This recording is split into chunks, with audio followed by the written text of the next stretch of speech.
Hola, bienvenidos a este canal, Eli, el librero interesante, donde podrás encontrar audiolibros, biografías, historias y resúmenes de libros sobresalientes en diversos géneros cada semana. Suscríbete para que puedas estar al tanto del nuevo contenido y puedas disfrutarlo mientras desarrollas cualquier otra de tus actividades favoritas. La ciudad sin nombre, en inglés de Nameless City, es un relato fantástico escrito por Howard Phillips Lovecraft en enero de 1921, el cual también integra el suspenso y la ficción. Publicado por primera vez en el número de noviembre de la revista de Wolverine, es el primer relato relacionado con los mitos de Cthulhu. La ciudad sin nombre. De H. P. Lovecraft. Al acercarme a la ciudad sin nombre me di cuenta de que estaba maldita. Avanzaba por un valle terrible reseco bajo la luna, y la vi a lo lejos emergiendo misteriosamente de las arenas. Como aflora parcialmente un cadáver de una sepultura deshecha. El miedo hablaba desde las erosionadas piedras de esta vetusta superviviente del diluvio. ¿De esta bisabuela de la más antigua pirámide? Y una aura imperceptible me repelía y me combinaba a retroceder ante antiguos y siniestros secretos que ningún hombre debía ver, ni nadie se habría atrevido a examinar. Perdida en el desierto de Arabia se halla la ciudad sin nombre, ruinosa y desmembrada, con sus bajos muros semienterrados en las arenas de incontables años. Así debía de encontrarse ya, antes de que pusieran las primeras piedras de Memphis, y cuando aún no se habían cocido los ladrillos de Babilonia. No hay leyendas tan antiguas que recojan su nombre o la recuerden con vida. Pero se habla de ella temerosamente alrededor de las fogatas, y las abuelas cuchichean sobre ella también en las tiendas de los jeques. De forma que todas las tribus la evitan sin saber muy bien la razón. Esta fue la ciudad con la que el poeta loco Abdul al-Hazred soñó la noche antes de cantar su dístico inexplicable. Que no está muerto lo que yace eternamente. Y con el paso de los ebos, aun la muerte puede morir. Yo debía haber sabido que los árabes tenían sus motivos para evitar la ciudad sin nombre. La ciudad de la que se habla en extraños relatos, pero que no ha visto ningún hombre vivo. Sin embargo, desafiándolos, penetré en el desierto inexplorado con mi camello. Solo yo la he visto, y por eso no existe en el mundo otro rostro que ostente las espantosas arrugas que el miedo ha marcado en el mío. Ni se estremezca de forma tan horrible cuando el viento de la noche hace retemblar las ventanas. Cuando la descubrí, en la espantosa quietud del sueño interminable, me miró estremecida por los rayos de una luna fría en medio del calor del desierto. Y al devolverle yo su mirada, olvidé el júbilo de haberla descubierto, y me detuve con mi camello a esperar que amaneciera. 4 horas esperé, hasta que el oriente se volvió gris. Se apagaron las estrellas, y el gris se convirtió en una claridad rosácea orlada de oro. Oí un gemido, y vi que se agitaba una tormenta de arena entre las piedras antiguas, aunque el cielo estaba claro y las vastas extensiones del desierto permanecían en silencio. Y de repente, por el borde lejano del desierto, surgió el canto resplandeciente del sol, a través de una minúscula tormenta de arena pasajera. Y en mi estado febril imaginé que de alguna remota profundidad brotaba un estrépito de música metálica saludando al disco de fuego como Memnon lo saluda desde las orillas del Nilo. Y me resonaban los oídos. Y me bullía la imaginación, mientras conducía mi camello lentamente por la arena hasta aquel lugar innominado. Lugar que, de todos los hombres vivientes, únicamente yo he llegado a ver. Y vagué entre los cimientos de las casas y de los edificios, sin encontrar relieves ni inscripciones que hablasen de los hombres, si es que fueron hombres, que habían construido esta ciudad y la habían habitado hacía tantísimo tiempo. La antigüedad del lugar era malsana, por lo que deseé fervientemente descubrir algún signo o clave que probara que había sido hecha efectivamente por los hombres. Había ciertas dimensiones y proporciones en las ruinas que me producían desasosiego. Llevaba conmigo numerosas herramientas, y cavé mucho entre los muros de los olvidados edificios, pero mis progresos eran lentos y nada de importancia aparecía. Cuando la noche y la luna volvieron otra vez, el viento frío me trajo un nuevo temor, de forma que no me atreví a quedarme en la ciudad. Y al salir de los antiguos muros para descansar, una pequeña tormenta de arena se levantó detrás de mí, soplando entre las piedras grises, a pesar de que brillaba la luna, y casi todo el desierto permanecía inmóvil. Al amanecer desperté de una cabalgata de horribles pesadillas, y me resonó en los oídos como un tañido metálico. Vi asomar el sol rojizo entre las últimas ráfagas de una pequeña tormenta de arena que flotaba sobre la ciudad sin nombre, haciendo más patente la quietud del paisaje. Una vez más, me interné en las lúgubres ruinas que abultaban bajo las arenas como un ogro bajo su colcha, y de nuevo cavé en vano en busca de reliquias de la olvidada raza. A mediodía descansé, y dediqué la tarde a señalar los muros, las calles olvidadas y los contornos de los casi desaparecidos edificios. Observé que la ciudad había sido efectivamente poderosa, y me pregunté cuáles pudieron ser los orígenes de su grandeza. Me representaba el esplendor de una edad tan remota que Caldea no podría recordarla. Y pensé en Sarnath la predestinada, ya existente en la tierra de Mnar cuando la humanidad era todavía joven, y en Eibi, excavada en la piedra gris antes de la aparición de los hombres. De repente, llegué a un lugar donde la roca del subsuelo emergía de la arena formando un bajo acantilado y vi con alegría lo que parecía prometer nuevos vestigios del pueblo antediluviano. Toscamente talladas en la cara del acantilado, aparecían las inequívocas fachadas de varios edificios pequeños o templos achaparrados, cuyos interiores conservaban quizá numerosos secretos de edades incalculablemente remotas. Aunque las tormentas de arena habían borrado hacía tiempo los relieves que sin duda exhibieron en su exterior, las oscuras aberturas próximas a mí eran muy bajas, y estaban cegadas por las arenas.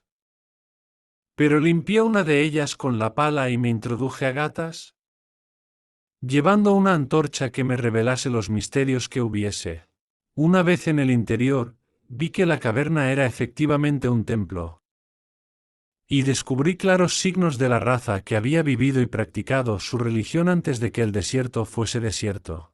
No faltaban altares primitivos, pilares y nichos, todo singularmente bajo. Y aunque no veía esculturas ni frescos, había muchas piedras extrañas, claramente talladas en forma de símbolos por algún medio artificial. Era muy extraña la baja altura de la cámara cincelada, ya que apenas me permitía estar de rodillas. Pero el recinto era tan grande que la antorcha revelaba una parte solamente. Algunos de los últimos rincones me producían temor, ya que determinados altares y piedras sugerían olvidados ritos de naturaleza repugnante e inexplicable, que hicieron que me preguntase qué clase de hombres podían haber construido y frecuentado semejante templo. Cuando hube visto todo lo que contenía el lugar, salí gateando otra vez, ansioso por averiguar lo que pudieran revelarme los templos. La noche se estaba echando encima, pero las cosas tangibles que había visto hacían que mi curiosidad fuese más fuerte que mi miedo. Y no huí de las largas sombras lunares que me habían intimidado la primera vez que vi la ciudad sin nombre. En el crepúsculo, limpié otra abertura, y encendiendo una nueva antorcha me introduje a rastras por ella. ¿Y descubrí más piedras y símbolos enigmáticos? Pero todo era tan vago como en el otro templo. El recinto era igual de bajo, aunque bastante menos amplio, y terminaba en un estrecho pasadizo en el que había oscuras y misteriosas hornacinas. Y me encontraba examinando estas hornacinas cuando el ruido del viento y mi camello turbaron la quietud, y me hicieron salir a ver qué había asustado al animal. La luna brillaba intensamente sobre las primitivas ruinas, iluminando una densa nube de arena que parecía producida por un viento fuerte, aunque decreciente, que soplaba desde algún lugar del acantilado que tenía ante mí. Sabía que era este viento frío y arenoso lo que había inquietado al camello, y estaba a punto de llevarlo a un lugar más protegido, cuando alcé los ojos por casualidad y vi que no soplaba viento alguno en lo alto del acantilado. Esto me dejó asombrado, y me produjo temor otra vez, pero inmediatamente recordé los vientos locales y súbitos que había observado anteriormente durante el amanecer y el crepúsculo. Y pensé que era cosa normal. Supuse que provenía de alguna grieta de la roca que comunicaba con alguna cueva, y me puse a observar el remolino de arena a fin de localizar su origen. No tardé en descubrir que salía de un orificio negro de un templo bastante más al sur de donde yo estaba, casi fuera de mi vista. Eché a andar contra la nube sofocante de arena, en dirección a dicho templo, y al acercarme descubrí que era más grande que los demás, y que su entrada estaba bastante menos obstruida de arena dura. Habría entrado, de no ser por la terrible fuerza de aquel viento frío que casi apagaba mi antorcha. Brotaba furioso por la oscura puerta suspirando misteriosamente mientras agitaba la arena y la esparcía por entre las espectrales ruinas. Poco después empezó a amainar, y la arena se fue aquietando poco a poco, hasta que finalmente todo quedó inmóvil otra vez. Pero una presencia parecía acechar entre las piedras fantasmales de la ciudad, y cuando alcé los ojos hacia la luna, me pareció que temblaba como si se reflejara en la superficie de unas aguas trémulas. Me sentía más asustado de lo que podía explicarme, aunque no lo bastante como para reprimir mi sed de prodigios. Así que tan pronto como el viento se calmó, crucé el umbral y me introduje en el oscuro recinto de donde había brotado el viento. Este templo, como había imaginado desde el exterior, era el más grande de cuantos había visitado hasta el momento. Probablemente era una caverna natural, ya que lo recorrían vientos que procedían de alguna región interior. Aquí podía estar completamente de pie, pero vi que las piedras y los altares eran tan bajos como los de los otros templos. En los muros y en el techo observé por primera vez vestigios del arte pictórico de la antigua raza. Curiosas rayas onduladas hechas con una pintura que casi se había borrado o descascarillado. Y en dos de los altares vi con creciente excitación un laberinto de relieves curvilíneos bastante bien trazados. Al alzar en alto la antorcha, me pareció que la forma del techo era demasiado regular para que fuese natural, y me pregunté qué prehistóricos escultores habrían trabajado en este lugar. Su habilidad técnica debió de ser inmensa. Luego, una súbita llamarada de la caprichosa antorcha me reveló lo que había estado buscando. El acceso a aquellos abismos más remotos de los que había brotado el inesperado viento. Sentí un desvanecimiento al descubrir que se trataba de una puerta pequeña, artificial, cincelada en la sólida roca. Metí la antorcha por ella, y vi un túnel negro de techo bajo y abovedado que se curvaba sobre un tramo descendente de toscos escalones, muy pequeños, numerosos y empinados. Siempre veré esos peldaños en mis sueños, ya que llegué a saber lo que significaban.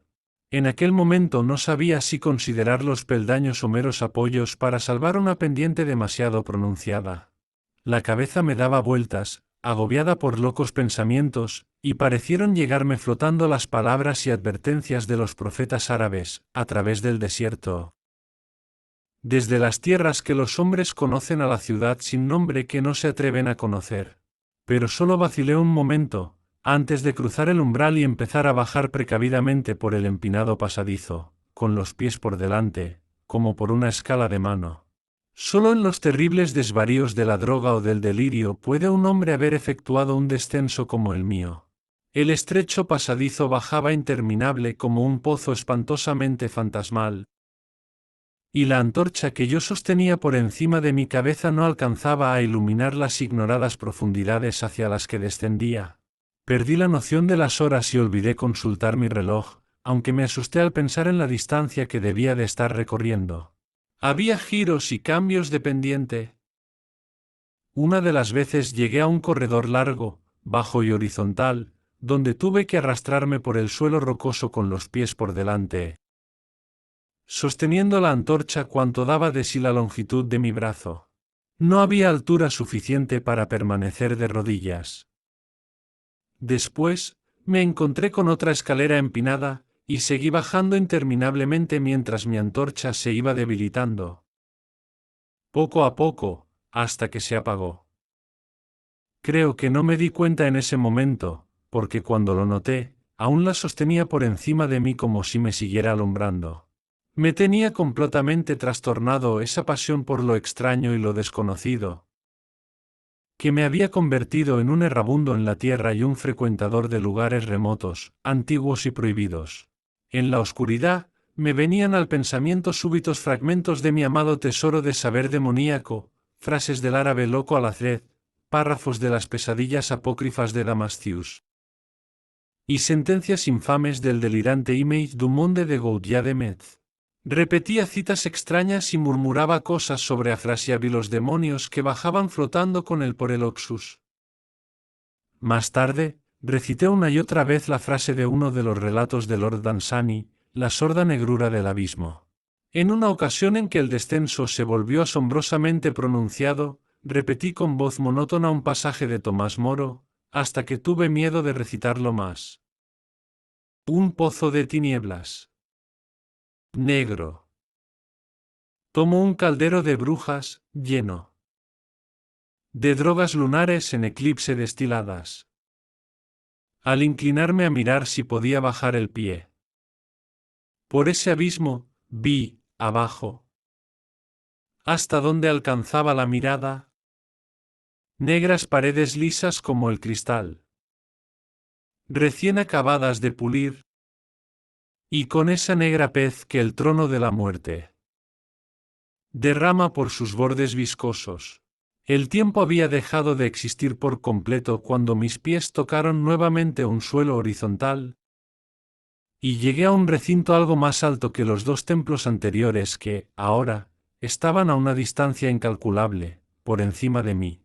No podía ponerme de pie, pero podía enderezarme arrodillado, y en la oscuridad, me arrastré y gateé de un lado para otro al azar. No tardé en darme cuenta de que me encontraba en un estrecho pasadizo en cuyas paredes se alineaban numerosos estuches de madera con el frente de cristal.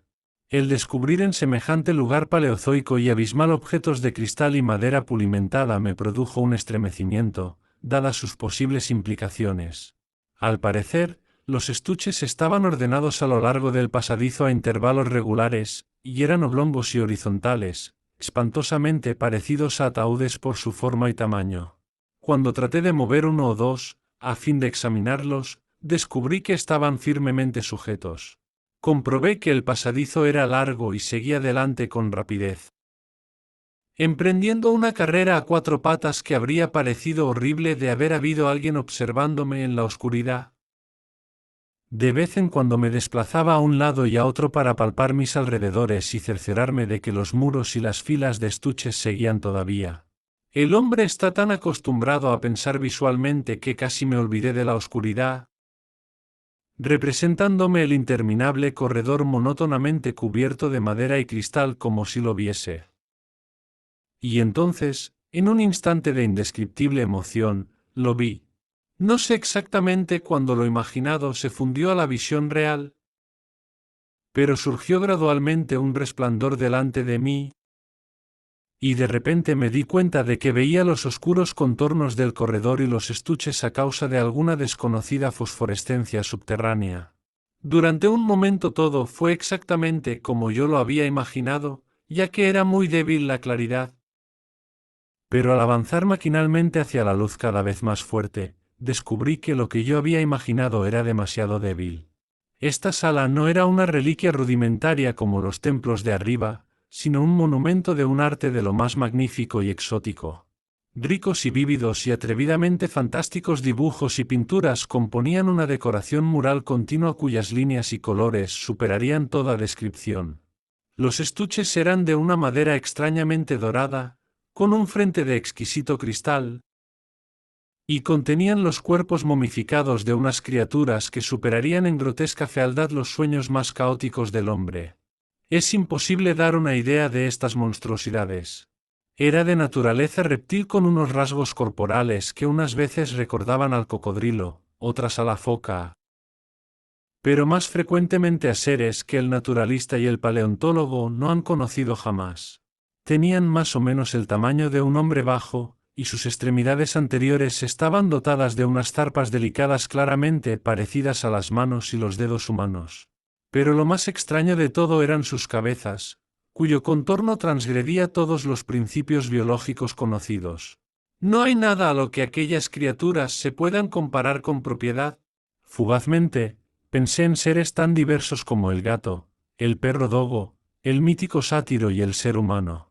Ni el propio Júpiter tuvo una frente tan enorme y protuberante, sin embargo, los cuernos, la carencia de nariz y la mandíbula de caimán, le situaba fuera de toda categoría establecida.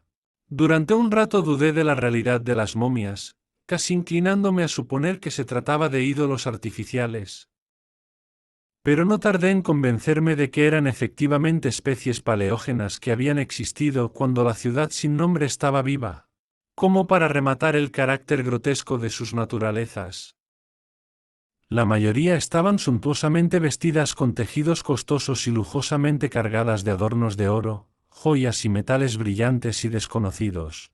La importancia de estas criaturas reptiles debió de ser inmensa, ya que estaban en primer término, entre los extravagantes motivos de los frescos que decoraban las paredes y los techos. El artista las había retratado con inigualable habilidad en su propio mundo, en el cual tenían ciudades y jardines trazados según sus dimensiones. Y no pude por menos de pensar que su historia representada era alegórica, revelando quizá el progreso de la raza que las adoraba. Estas criaturas, me decía, debían de ser para los habitantes de la ciudad sin nombre lo que fue la loba para Roma, o los animales totémicos para una tribu de indios. Siguiendo esta teoría, pude descifrar someramente una épica asombrosa de la ciudad sin nombre. La crónica de una poderosa metrópoli costera que gobernó el mundo antes de que África surgiera de las olas. Y de sus luchas cuando el mar se retiró y el desierto invadió el fértil valle que la mantenía. Vi sus guerras y sus triunfos, sus tribulaciones y derrotas. Y después, su terrible lucha contra el desierto, cuando miles de sus habitantes, representados aquí alegóricamente como grotescos reptiles, se vieron empujados a abrirse camino hacia abajo, excavando la roca de alguna forma prodigiosa, en busca del mundo del que les habían hablado sus profetas. Todo era misteriosamente vívido y realista, y su conexión con el impresionante descenso que yo había efectuado era inequívoco. Incluso reconocía los pasadizos. Al avanzar por el corredor hacia la luz más brillante, vi nuevas etapas de la épica representada. La despedida de la raza que había habitado la ciudad sin nombre y el valle hacía unos 10 millones de años. La raza cuyas almas se negaban a abandonar los escenarios que sus cuerpos habían conocido durante tanto tiempo, en los que se habían asentado como nómadas durante la juventud de la tierra, tallando en la roca virgen aquellos santuarios en los que no habían dejado de practicar sus cultos religiosos. Ahora que había más luz, pude examinar las pinturas con más detenimiento. Y recordando que los extraños reptiles debían de representar a los hombres desconocidos, pensé en las costumbres imperantes en la ciudad sin nombre. Había muchas cosas inexplicables. La civilización, que incluía un alfabeto escrito, había llegado a alcanzar, al parecer, un grado superior al de aquellas otras inmensamente posteriores de Egipto y de Caldea. Aunque noté omisiones singulares. Por ejemplo, no pude descubrir ninguna representación de la muerte o de las costumbres funerarias, salvo en las escenas de guerra, de violencia o de plagas, así que me preguntaba por qué esta reserva respecto de la muerte natural. Era como si hubiesen abrigado un ideal de inmortalidad como una ilusión esperanzadora. Más cerca del final del pasadizo había pintadas escenas de máximo exotismo y extravagancia, vistas de la ciudad sin nombre que ahora contrastaban por su despoblación y su creciente ruina, y de un extraño y nuevo reino paradisíaco hacia el que la raza se había abierto camino con sus cinceles a través de la roca. En estas perspectivas, la ciudad y el valle desierto aparecían siempre a la luz de la luna, con un halo dorado flotando sobre los muros derruidos y medio revelando la espléndida perfección de los tiempos anteriores, espectralmente insinuada por el artista. Las escenas paradisíacas eran casi demasiado extravagantes para que resultaran creíbles, retratando un mundo oculto de luz eterna, lleno de ciudades gloriosas y de montes y valles etéreos. Al final, me pareció ver signos de un anticlímax artístico. Las pinturas se volvieron menos hábiles y mucho más extrañas, incluso, que las más disparatadas de las primeras. Parecían reflejar una lenta decadencia de la antigua estirpe, a la vez que una creciente ferocidad hacia el mundo exterior del que les había arrojado el desierto. Las formas de las gentes, siempre simbolizadas por los reptiles sagrados, parecían ir consumiéndose gradualmente, aunque su espíritu, al que mostraban flotando por encima de las ruinas bañadas por la luna, aumentaba en proporción. Unos sacerdotes flacos, representados como reptiles con atuendos ornamentales, maldecían el aire de la superficie y a cuantos seres lo respiraban. Y en una terrible escena final se veía a un hombre de aspecto primitivo. Quizá un pionero de la antigua Irem, la ciudad de los pilares, en el momento de ser despedazado por los miembros de la raza anterior. Recuerdo el temor que la ciudad sin nombre inspiraba a los árabes, y me alegré de que más allá de este lugar, los muros grises y el techo estuviesen desnudos de pinturas.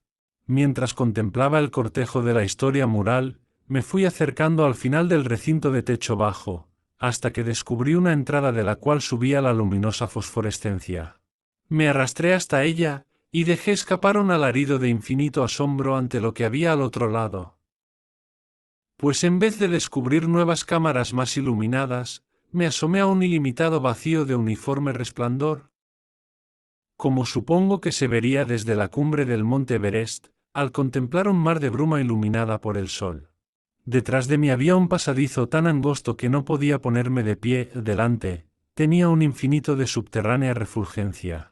Del pasadizo al abismo descendía un pronunciado tramo de escaleras de peldaños pequeños y numerosos, como los de los oscuros pasadizos que había recorrido. Aunque unos pies más abajo los ocultaban los vapores luminosos.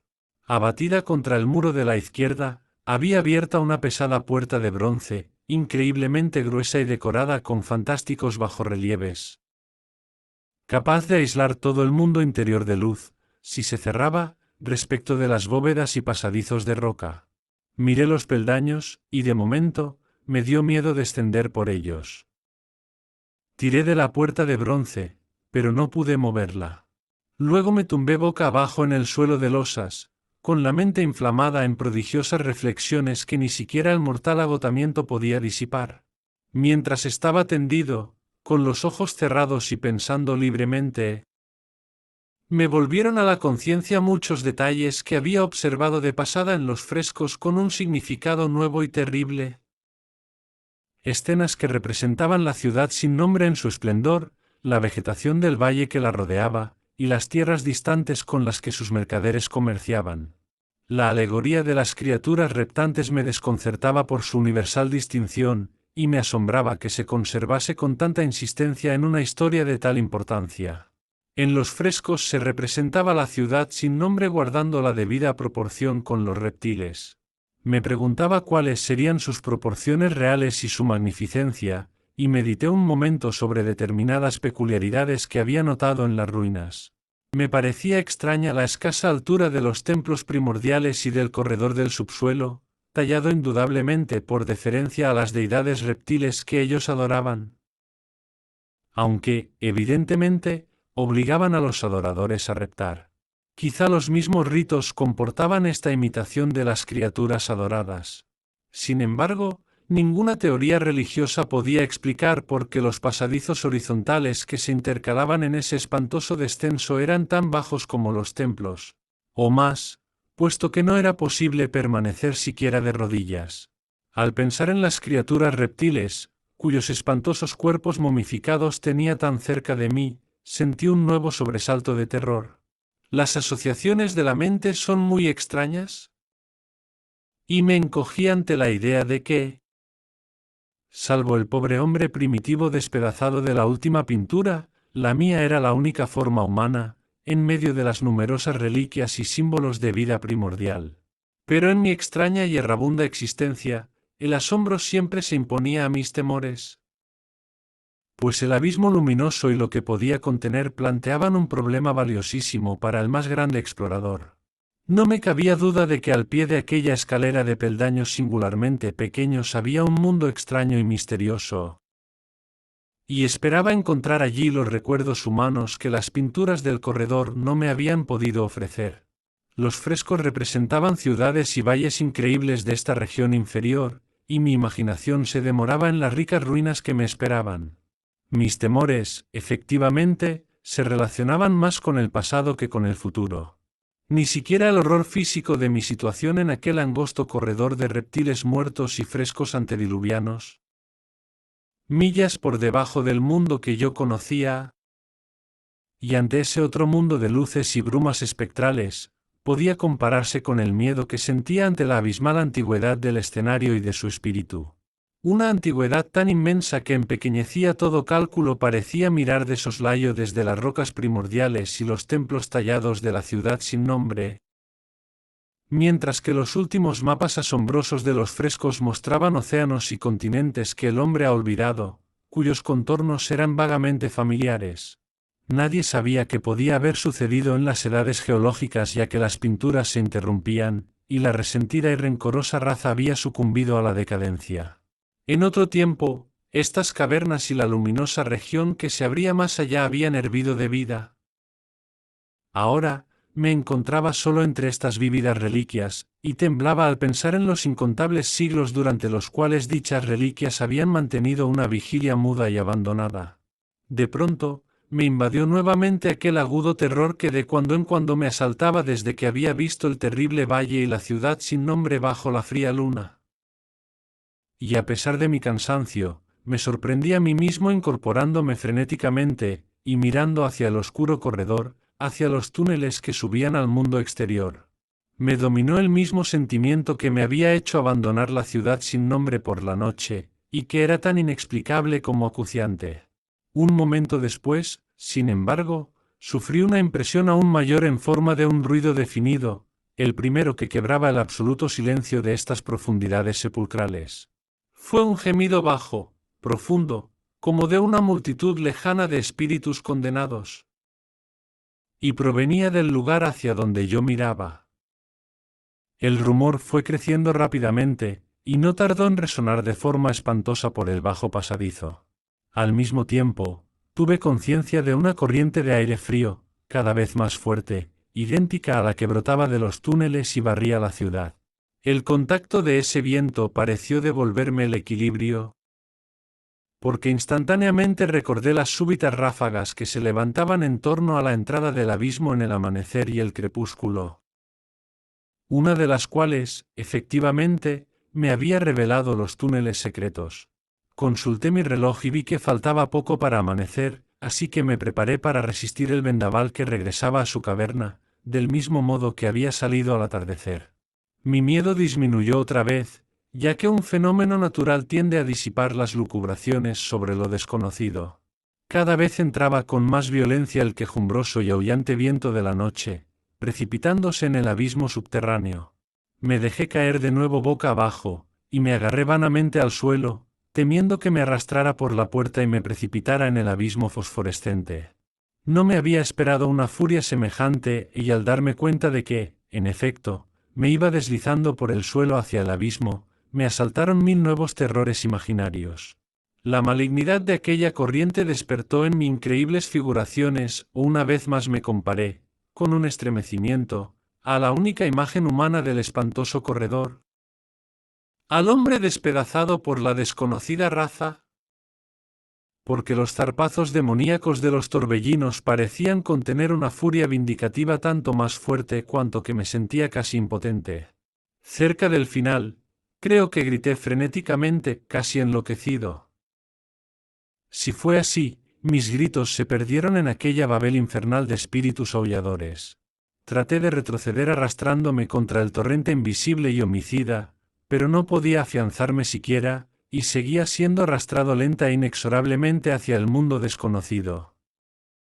Por último, se me debió de trastornar la razón, y empecé a balbucear una y otra vez, aquel inexplicable dístico del árabe loco Abdul al-Hazred, que soñó con la ciudad sin nombre.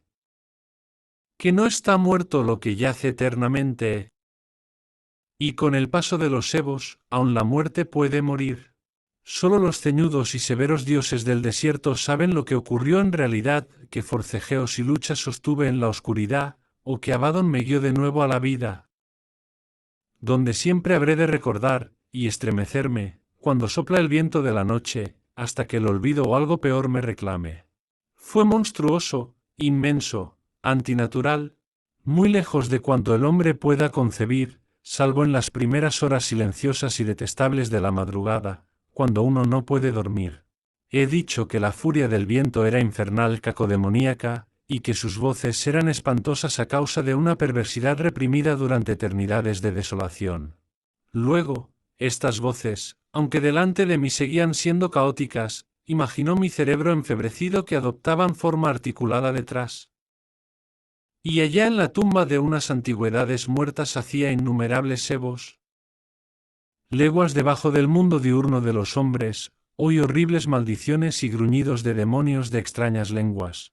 Al volverme, vi recortarse contra el éter luminoso del abismo lo que no podía verse en la oscuridad del corredor, una horda pesadillesca de seres que se precipitaban. De demonios semitransparentes distorsionados por el odio, grotescamente ataviados, y pertenecientes a una raza que nadie habría podido confundir. La de las criaturas reptiles de la ciudad sin nombre. Cuando se calmó el viento, me envolvió la negrura más absoluta de las entrañas de la tierra. Porque detrás de la última de las criaturas, la gran puerta de bronce se cerró de golpe.